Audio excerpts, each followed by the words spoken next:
নমস্কার, আমি সুচরিতা, TV9 বাংলায় আপনাদের সকলকে স্বাগত। আমরা জানি রাজনৈতিক পট পরিবর্তন হয়েছে আমাদের রাজ্যে এবং তার সাথে সাথে আরও অনেক বিষয় আলোচনায় উঠে আসছে। কেন হলো এই পট পরিবর্তন? আমরা এই মুহূর্তে রয়েছি অভিনেতা, পরিচালক, সাহিত্যিক, পেন্টার এবং অবশ্যই বিদায়ী বিধায়ক চিরঞ্জিত চক্রবর্তীর সঙ্গে। আমরা জেনে নেব চিরঞ্জিতদার কি অভিমত বা মতামত এই বিষয়ে। TV9 বাংলা তোমাকে অনেক অনেক স্বাগত। হ্যাঁ, নমস্কার সবাইকে। আমি এখন উড়ন্ত পাখি, ফ্লাইং বার্ড। কোনো পার্টি নেই, কোনো সরকারি পদ নেই, আমার কিচ্ছু নেই। আমি যেমন ছিলাম আগে অ্যাপলিটিক্যাল, তেমনই অ্যাপলিটিক্যালই হয়ে গেছি। আবার ফিরে এসেছি, মানে পুনর্মূষিকো ভব। বলো। এবার একটাই প্রশ্ন, যে এই যে একটা ভরাডুবি, গত 15 বছর ধরে একটা পট পরিবর্তন করে অনেক আশা নিয়ে জনগণ টিএমসিকে এনেছিল। 15 বছর এখানে তারা গভর্নমেন্টে ছিল, তারপরে এই রকম ভরাডুবি কেন হলো?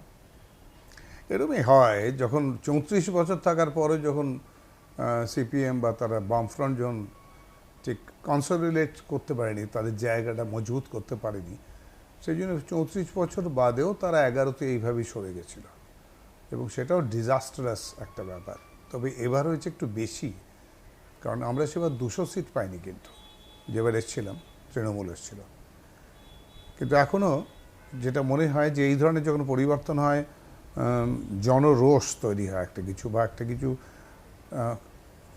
কি বলবো, জনতা সব বোঝে এই যে ব্যাপারটা, সেটা হয়তো ভুলে যায় যারা সরকার চালায়, তারা ভুলে যায় বা পার্টি ভুলে যায়।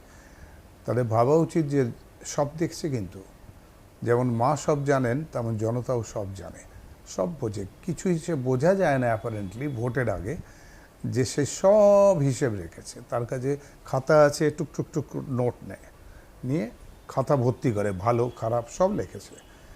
তো তাতে গিয়ে আমরা বক্তৃতা দিই, যতই বলি আমরা ভালো করছি, ভালো করছি, ভালো করছি, অন্যরা খারাপ করবে, খারাপ করবে, খারাপ করবে, যতই বলি না কেন, আলটিমেটলি এরকমই। আমি যতদিন ছিলাম এমএলএ পলিটিক্সে ছিলাম, ততদিন আমার মনে হয়েছে এরকম আমরা বলেছি, কিন্তু তাতে কোনো কাজ হয় না। কাজটা হয়, কাজটা করেই দেখাতে হয়। সিম্পল অঙ্ক, মানে টক লেস অ্যান্ড ওয়ার্ক মোর, এই হচ্ছে ফর্মুলাটা পাবলিকের। কথা বলবেন না তো কাজটা করুন। যেন পাবলিক দাঁড়িয়ে এখন আমার মনে হয় বলে, এরম হয় বলে, এত কথা বলবেন না, কাজটা করুন, ব্যাস। অ্যাকচুয়ালি মালিক কিন্তু মানুষ, এটা আমরা বুঝি না। আমরা মালিক, মানুষ তো হচ্ছে ভেড়ার দল, যাবো বুঝবে, তা নয়। কিন্তু কোনো কোনো সময় বেরিয়ে যাই আমরা, হয়তো ট্রিক করে, চালাকি করে বেরিয়ে যাই, কিন্তু সেটা টেম্পোরারি। সত্য সত্যই থাকে, সেখানেই দাঁড়িয়ে থাকে সত্য, সে কিন্তু নড়ে না। খালি ওপরে একটু ধুলো টুলো পড়ে যায়, কোনো একটা সময় ফু দিয়ে উড়িয়ে দেয়, চকচকে সত্যটা বেরিয়ে আসে, সেরকম একটা সত্য। চিরঞ্জিত, এর আগের দুবারে যখন তোমাকে আবার টিকিট দেওয়া হয়েছিল, তুমি বারবার বলছিলে যে তুমি চাইছো না, তুমি কোনোভাবেই চাইছো না যে তোমাকে টিকিট দেওয়া হোক, তুমি ঠিক কোপ আপ করতে পারছো না। এইটা কেন, মানে কেন কোপ আপ করতে পারছি না? তার কারণ কিন্তু এই যে কারাপশন একটা রেজিম গেল, মানে সেইটার জন্য নয়, তখন এত কারাপ্টেড হয়নি। এই মুহূর্তে যেটা চলছিল, লাস্ট যেটা হচ্ছিল, সেটা হচ্ছে ইডি সিবিআই এসে ঘন ঘন ঘন ঘন সবাইকে তুলছিল, ধরছিল, মারছিল, এরকম ধরনের ব্যাপার হচ্ছিল। এটা তখন ছিল না। কিন্তু আমার যেটা মনে হচ্ছিল সেটা হচ্ছে যে সিস্টেমটায় চলে, তখন একটা অন্য আইডিয়া ছিল। সেটা হচ্ছে যেভাবে পলিটিক্স করতে হয়, যেভাবে মিছিল করতে হয়, যেভাবে স্লোগান দিতে হয়, যা করতে হয়, এইগুলো আমি একজন ফিল্ম স্টার হিসেবে পাবলিকের মধ্যে গিয়ে পারি না করতে। মানে এটা করা উচিত না আমাদের। উত্তম কুমার বলতেন যে লুকিয়ে থাকতে হয়, পর্দার ওপরে যারা আসে তারা পেছনে অন্ধকারে লুকিয়ে থাকতে হয়, পর্দাতেই সে আসবে, বাইরে তাকে দেখা যাবে না। এটা উত্তমদার সেই থিওরিটা তো আমরা সবাই জানি, আমি তো সেটাকে মেনটেনও করতাম।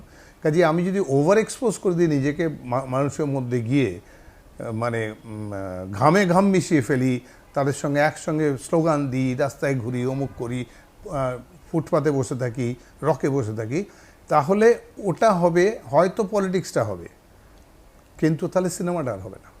কিন্তু সিনেমাটা আমার প্রথম ভালোবাসা। সিনেমা আমি মনে করি আমি একজন ফিল্ম অ্যাক্টরই, কাজেই সেটা বেসিক আমার পরিচয়, তার জন্যই লোকে আমায় ভোট দিয়েছে। আমি যদি সেটা না হতাম, আমি যদি সুপারস্টার না হতাম তাহলে ভোটও পেতাম না, এই ভোটটাই পেতাম না।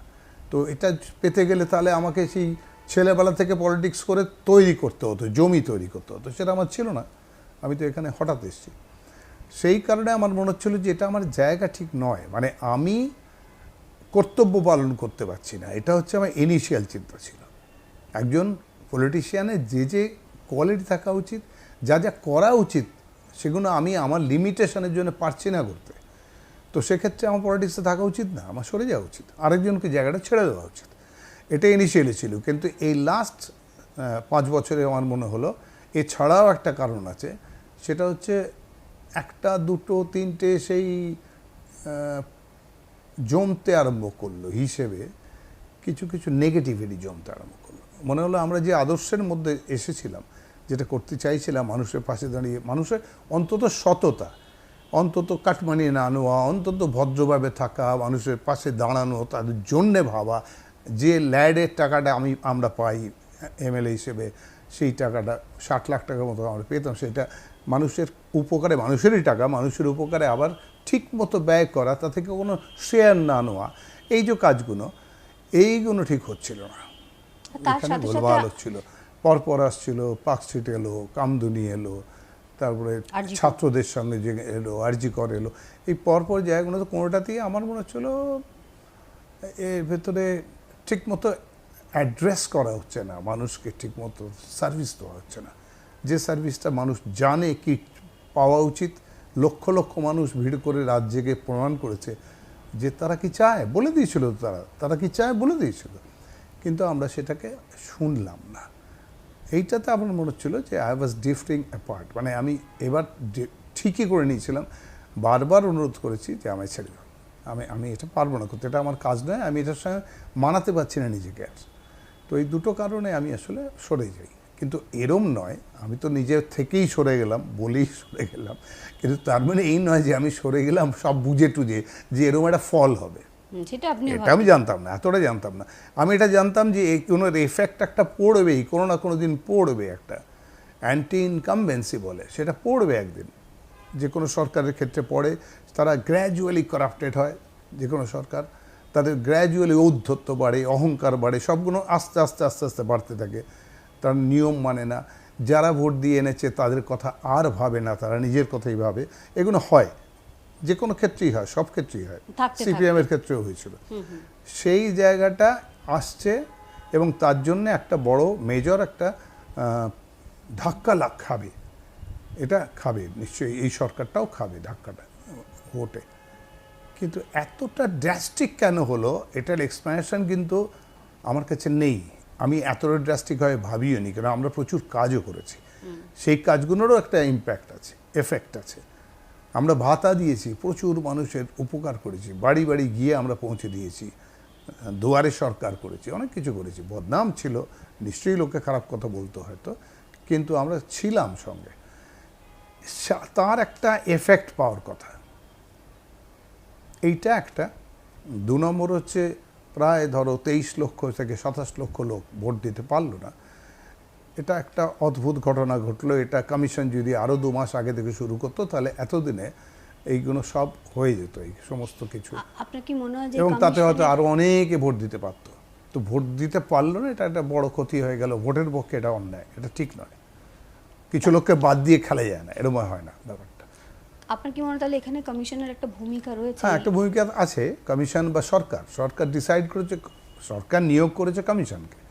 তো সরকার যদি, হ্যাঁ, সেন্টার যদি সেটাকে ডিসাইড করে যে এই মাস থেকে হবে, তাহলে ওই মাস থেকে হবে। যদি বলে 3 মাস আগে থেকে হবে, তাহলে 3 মাস আগে থেকে হওয়ার উচিত ছিল। হলে এই ভোটের আগে কিন্তু এটা ডিসাইডেড হয়ে যেত, যেগুলো হলো, এইটা হলো, সেটা হলো, ওইটা হলো, আবার যাও। তারপরে তো অনেকে এখনও রয়ে গেল যারা এলিজেবল, যারা ভোট দিতে পারে তারা, কিন্তু সেগুলো তো শেষ হলো না সবগুলো। তার ফলে বহু লোক বাইরে রয়ে গেল। এটা একটা অন্যায় হলো। কিন্তু ওভারঅল যেটা হয়েছে সেটা হচ্ছে একটা ঝাড়াই বাছাই প্রয়োজন হয়, সেটা কিন্তু আবার করেছে কমিশন। তার জন্য কমিশনরা ধন্যবাদ নিশ্চয়ই পাবে। কিন্তু তারপরে তো অনেক ত্রুটি আছে, বহু লোক মারা গেছে তাদের জন্য, 200-র উপরে মানুষ মারা গেল, তারা এই চাপটাই খুব অল্প সময়ের মধ্যে কম্প্রেসড যে চাপটা দিল, সেই চাপটা মানুষ নিতে পারেনি, অনেক মানুষ নিতে পারলো না। মানুষকে অনেক বেশি খাটতে হলো, লাইন দিতে হলো, অনেক কিছু করতে হলো। সেটার ইম্প্যাক্ট তো ভোটে পড়লো না, মানে সেটার ইম্প্যাক্টটা পড়লো না, সেটি মজাটা আর কি বলছি। তার মানে এটা এক্ষেত্রে মনে হচ্ছে এই একটা কারণ হতে পারে। আর একটা হচ্ছে সায়েন্স অনেক এগিয়েছে, কাজে ইভিএমেও কিছু হয়তো খেলা হতে পারে, আই ডোন্ট নো, আমার কাছে প্রমাণ নেই, কিন্তু ভাবা যেতে পারে যে কিছু হয়তো হয়েছে, ওখানেও ঘটেছে কিছু। তো এই সবগুলো মিলিয়ে যেটা হলো সেটা তৃণমূলের জন্য, আমাদের জন্য, পার্টির জন্য ডিজাস্টার। আমি আমাদের বলছি এই জন্য যে আমি 7 তারিখ পর্যন্ত আমি এখনও বিধায়ক আছি, সেই কারণে বলছি কথাটা আর কি। আমি এখনও পার্ট অফ গভর্নমেন্ট আছি এক্ষুনি এই মুহূর্তেও। কিন্তু আমার মনে হচ্ছে যে একজন নাগরিক হিসেবে যেটা বলা উচিত, সামান্য একজন আম জনতা হিসেবে আমার মনে হচ্ছে এরকম কিছু কিছু কারণ আছে, কিন্তু সেগুলো তো বিচার করা বা ধরা আমার কাজ নয়, সেটা সময় বলবে, সময় ঠিক করবে কি হয়েছে না হয়েছে।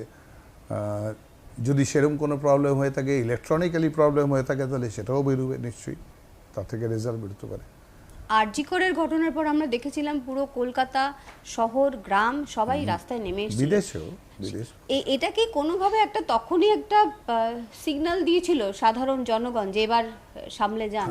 আমার মনে হয়েছিল একটা কিছু হয়েছে, একটা কিছু গোলমাল হলো, এই গোলমালটা কিন্তু মিটবে না, এত সহজে যাবে না, এটা আমার মনে হয়েছিল তখন।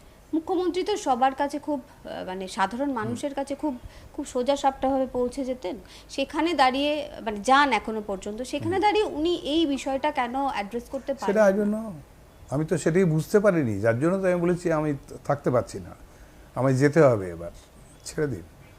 আমি সাধারণ লোক, সাধারণ হয়ে যাই, আমি এত বুদ্ধিমান লোক নই, এত মাথায় বুদ্ধি টুদ্ধি নেই আমার।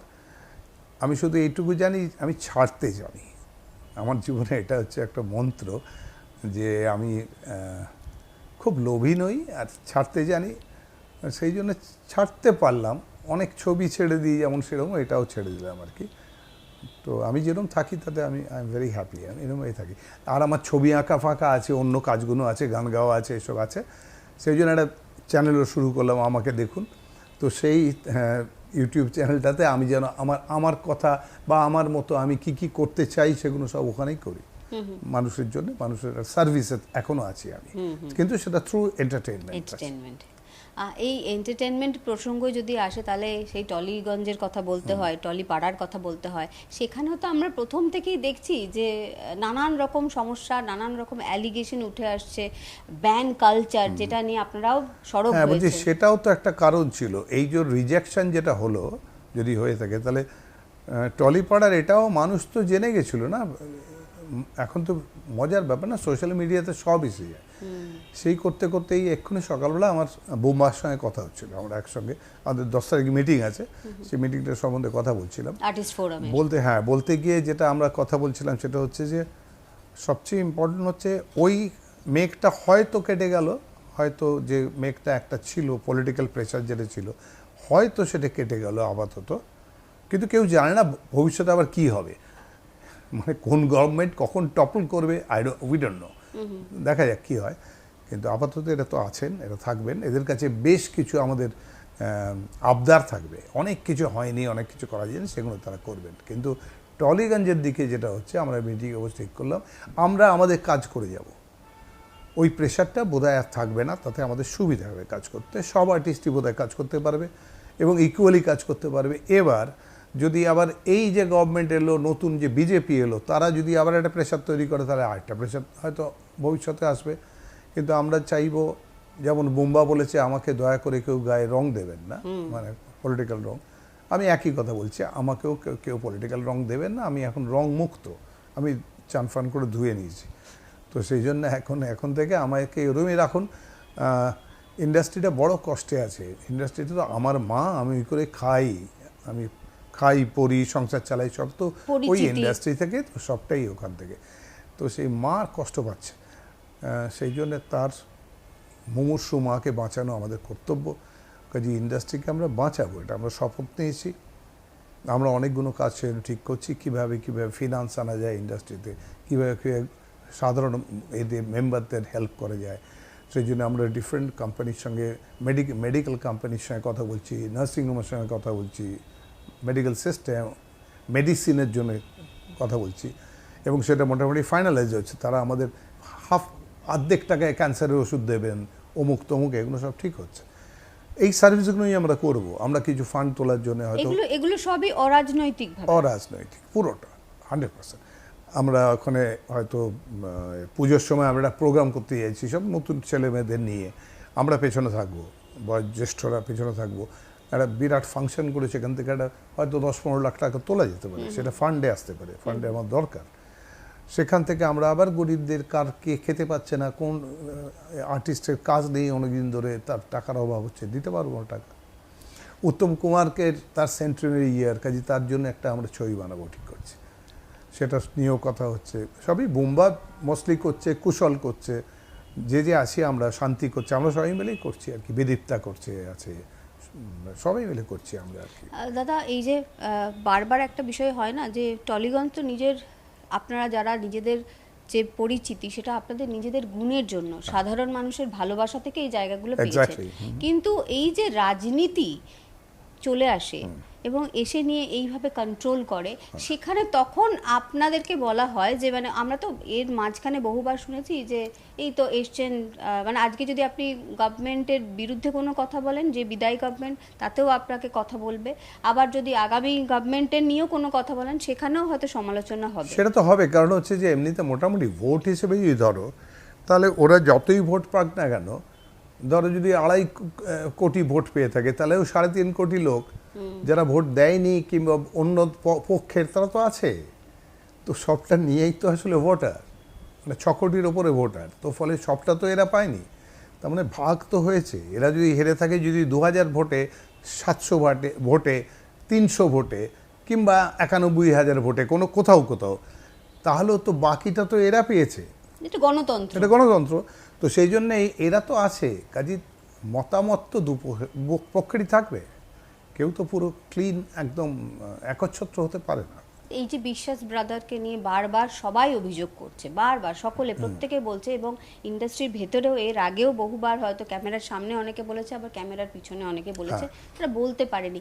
এবার কি মনে হয় যে একদম এটা সরে গিয়ে, পাপি অধিকারীর সঙ্গে কথা বলছিলেন, উনি বলছিলেন যে আমি টালিগঞ্জ থেকে, আমি জায়ান্ট কিলার, আমি চাইবো একটা ছাতার তলায় সবাই যেন কাজ পায়, সবাই যেন পায়। আপনার মনে হয় যে আগামী দিনে এই ব্যাপারগুলো সত্যি সত্যি কাজে দেবে? হওয়া উচিত, কিন্তু হবে কিনা বলতে পারছি না।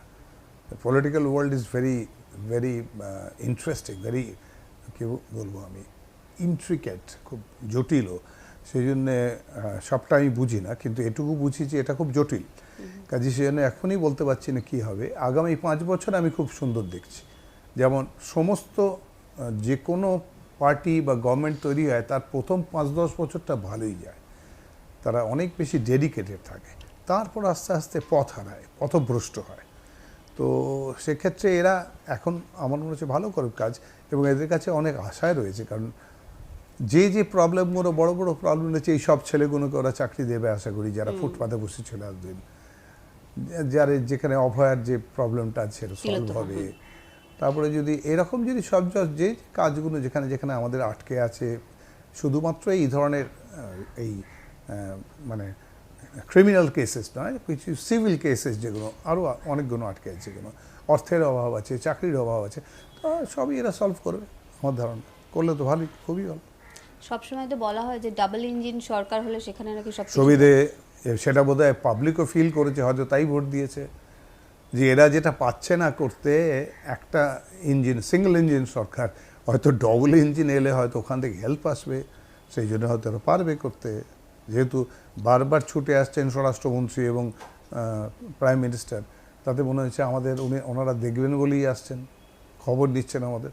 যদি তা হয় তাহলে ভালো, খুব ভালো, আমি তো খুব খুশি হব। আমি পজিটিভ পার্সন, নেগেটিভিটি বিশ্বাস করি না, কাজেই আমার ভালো লাগবে।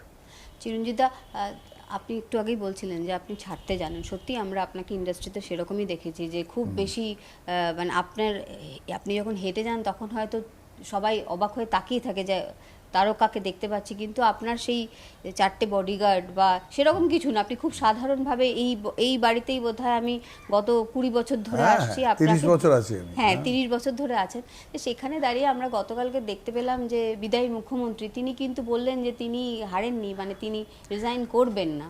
হ্যাঁ, সেটা তার মত। তিনি কি ভাবছেন আমি তো বলতে পারবো না। হয়তো তিনি কিছুটা ক্লু খুঁজে পেয়েছেন, এই হারটা সত্যি হার নয়, এই হারটা কোনোভাবে এসেছে, করা হয়েছে, ইভিএম পাল্টে দিয়ে করা হয়েছে, কিছু ভাবছেন হয়তো তিনি। তো সেটা তো আমি বলতে পারবো না, সেটা উনি জানেন। যেটা প্রুফ করবেন নিশ্চয়ই, প্রুফ করতে চেষ্টা করবেন, নিশ্চয়ই করবেন। চিরঞ্জিত, আপনি শুধু তো অভিনেতা নন, তার সঙ্গে সঙ্গে পরিচয়। তবে একটা কথা বলে দিই পরিষ্কার সবার জন্যই, সেটা হচ্ছে যে আমি কিন্তু দূরদ্রষ্টাও নই, আমি কোনো অ্যাস্ট্রোলজারও নই। আমি কিন্তু এইটা পতন হবে বলে ছেড়েছি তা নয়, কিন্তু এত স্বার্থপর নই আমি যে আমার পার্টি ডুববে বলে আমি ছেড়ে দিয়েছি। আমি জানতাম পার্টি চলবে, সরকার চলবে, এরপরেও থাকবে, এটা ভেবেছিলাম। হয়তো তার মধ্যে একটু ক্ষয় বয় হতে পারে, কিন্তু এটা আমি ভাবিনি। এটা ভেবে কিন্তু আমি ছাড়িনি। আমি শুধুমাত্র নিজের অক্ষমতার জন্য ছেড়েছি, আর নিজের কিছু কাজ করব বলে।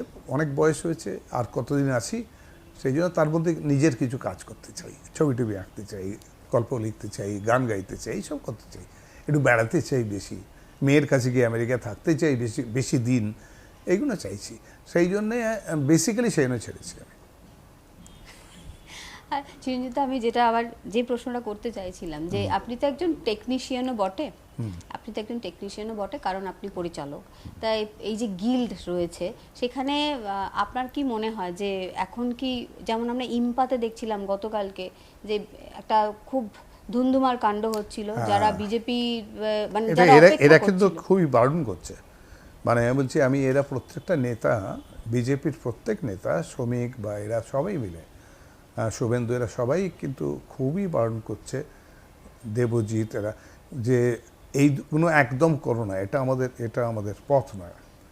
মানে ওপর থেকে ভীষণভাবে আপত্তি করছে এরা, যে কোনো দাঙ্গা হাঙ্গামা আমরা চাই না, কোনো হিংসাত্মক কাজ আমরা চাই না। তো সেটা শুনুক, তাদের এরাও শুনুক। আমি ইম্পার কথা বলছি, প্রযোজক সংস্থা, সেখানেও হ্যাঁ গিয়ে একই তো ওরাই করেছে, ওদের মধ্যেই হয়েছে তো ব্যাপারটা। সেটা কি আপনার মনে হয় যে আগামী দিনে ফেডারেশন বা এই যে অন্যান্য গিল্ডগুলো আছে সেখানেও সমস্যা আসতে পারে? আমি বলতে পারবো না, এটা তো না হলে কি করে বলবো, বলছি তো আপাতত 6 মাস দেখা যাক, তারপরে তো বোঝা যাবে কিরকম আছে। আমরা জানি যে ভালোই হবে, আমার ধারণা ভালো হবে। আপনি বলেন না যে প্রত্যেকটা দল যখন ক্ষমতায় আসে প্রথম 5 বছর খুব ভালো কাজ করে, তাহলে কি এটা কি আমরা যারা ভোটাররা তারা ভাববে যে প্রত্যেক 5 বছর অন্তর নিয়ম করে যদি ঠিকঠাক মতো দিকে না এগোয় তাকে পরিবর্তন করা উচিত? গণতন্ত্রের জানি না, অনেক সময় কেরালে বারবার পরিবর্তন হয়, কেরালে কিন্তু 5 বছর একবার করে পাল্টে যায়। আমাদের এখানে হয়নি, আমাদের এখানে লম্বা লম্বা গেছে। মানে এখানে বাঙালিরা অনেক বেশি সহিংস, অনেক জায়গাতেই লম্বা গেছে। একমাত্র কেরালায় বারবার পাল্টে দিয়েছিল, আসামও ইনফ্যাক্ট পাল্টেছে বেশ কয়েকবার। আমাদের এখানে বাঙালিরা স্থিতু চায়, মানে একটা স্থিতি চায়, বসে থাকতে চায়, হয়ে গেল ব্যাস ভাই, আপাতত নিশ্চিন্ত কাজ করো, এটা দেয়। অনেক ধৈর্য বেশি দেয়, কিন্তু যখন যদি ধৈর্যচ্যুতি ঘটে তাহলে এরমই ঘটবে আর কি, বিরাট প্রলয় করে দেবে, এরকম করে আর কি। আমি চাইবো সমস্ত কিছু মিলিয়ে আপাতত ভালো হোক, ভালো যাক।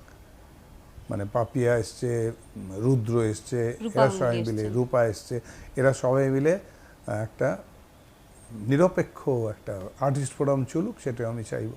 আমাদের ওখানকার সিনেটেল চলুক, আর্টিস্ট ফোরাম, আমাদের অর্গানাইজেশন চলুক, ব্যান্ড কালচার সরে যাক, এগুলো চলে যাক। হ্যাঁ, পলিটিক্সটা বেরিয়ে যাক, পলিটিক্সটা থাকুক না। যদিও পলিটিক্সের লোক কিন্তু থাকবেই, তো ওরা তো পলিটিক্স দিয়েই এলো, তো সেইভাবে থাকবে পলিটিক্সে, কিন্তু পলিটিক্সটা ভুলে থাকুক। মানে স্টুডিওর মধ্যে বা ফিল্ডে ঢুকলেই ওইখানে আর্টিস্টদের, আমাদের আর্টিস্ট বা টেকনিশিয়ানদের জায়গায় পা ফেললেই যেন পলিটিক্সটা শূন্য গাড়িতে রেখে আসে বাইরে। আমার একদম শেষ প্রশ্ন, আমরা কিছুদিন আগে একটা ইন্টারভিউতে শুনছিলাম, সেখানে লকেট চট্টোপাধ্যায় উনি বলছিলেন যে টিএমসি যখনই কোনো মানে অভিনেতাকে নিয়ে এসছেন তাকে ব্যবহার করেছেন তাকে দেখিয়ে ভোট নিয়েছেন একটা চমক করে, কিন্তু তাকে সেই মতো ক্ষমতা বা তাকে সেই মতো ফ্রিডম দেয়নি কাজ করতে। আপনি কি এটা বিশ্বাস করেন? জানি না, সবার ক্ষেত্রে তো বিশ্বাস করি না। সবার ক্ষেত্রে হয়নি, কারোর ক্ষেত্রে হতে পারে। আমার ক্ষেত্রে হয়নি। আমার তো প্রচুর চান্স তো হয়েছে। আমার কোনো চান্স পেতে অসুবিধা হয়নি। আমার মনে হয় বুম্বা তো কোনো পার্টি করে না, কিন্তু বুম্বা তো কখনো অসুবিধা হয়নি মনে হয়। বুম্বাকে তো পদ্মশ্রীও দিয়ে দিয়েছে ওরা ওখান থেকে। এখানেও বুম্বা রেগুলার আমাদের সঙ্গে, আমাদের দিদির সঙ্গে সবসময় থেকেছে। তো আমার মনে হয় না এরকম কোনো অসুবিধা হয়। আপনি আশা করছেন নতুন সরকার টলিউড ইন্ডাস্ট্রির জন্য অনেক ভালো কিছু করবে? ডেফিনেটলি করবে ভালো। আমরা সবাই করতে চাই, কিন্তু কোনো জায়গায় একটা বাধা বাধা হয়, সেটা আর থাকবে না মনে হচ্ছে। সেটাই আমি অ্যাপিল করবো এদের কাছে, গেরুয়া বাহিনীর কাছে, যে তোমরা চুপচাপ পলিটিক্সটা ভুলে কাজ করো একটু, এটা ভালো লাগবে। অনেক ধন্যবাদ আমাদের সঙ্গে Thank you. কথা বলার জন্য। এবং অবশ্যই দর্শকদেরকেও বলবো যে খুবই আশাবাদী চিরঞ্জিত চক্রবর্তী, এবং তিনি চান যে যে নতুন সরকার আসছেন সেই সরকার টলিগঞ্জের সঙ্গে সঙ্গে পশ্চিমবঙ্গবাসীর জন্য অনেক ভালো ভালো কাজ করুন। ক্যামেরায় কুণালের সঙ্গে সুচরিতা, টিভি9 বাংলা, কলকাতা।